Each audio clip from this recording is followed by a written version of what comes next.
Today I want to talk about a last-minute smoked holiday meal. The last time I tried to smoke a turkey, I pulled it out of the freezer, not realizing how long it actually took to thaw a turkey. It takes forever. So I had to figure out a backup plan, and this was it. Smoked ham. It's already cooked, it's already smoked, it says, but we're gonna make it amazing. What we're gonna smoke is a shank portion ham. There's also a butt portion ham. They're pretty much the same thing. This one has water product added. I don't love that, but again, we're looking at this is a last minute thing and we're gonna get it done and it's gonna be fantastic either way. If you find something that doesn't have the water portion added, that's fantastic. This one does and it's still gonna be amazing. Incredibly simple. The first thing is just take it out of its wrapper. This is a knife that I bought recently that I'm gonna use for outdoor cooking stuff like this. It's fantastic. I'll put an Amazon link in the description. The one thing I don't like about this recipe is that I get a lot of praise for it, and I really didn't do that much work.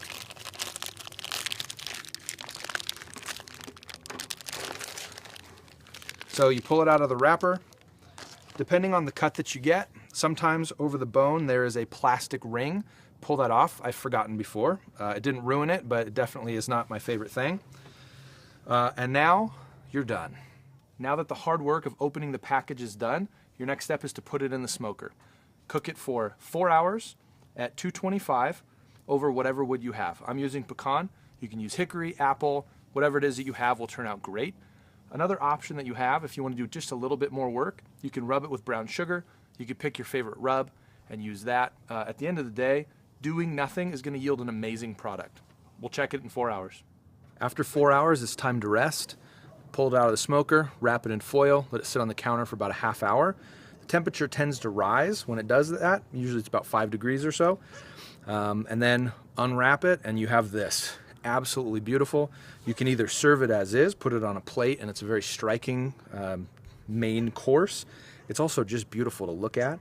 The thing that I do when I serve it, I tend to look through here and I find these pockets where there's fat connecting the portions of meat together, and I'll just score that with a knife, and then I'll have each individual piece separate, and it's real easy to just slice thin, and then I'll lay it out on a plate. It's incredible on a sandwich for leftovers. You can use it even as ingredient elements in a casserole or whatever leftover dish you use. And then also the bone is phenomenal in a soup. We've made a bean soup with the bone, soak it in the crock pot for a while with all the other ingredients, and it gives a real rich, savory, smoky flavor, which makes sense. It's a smoked bone. So, but yeah, hopefully that's helpful, and hopefully that is a dish that can either help save your holiday or just something that's really fun and easy to make without much pressure.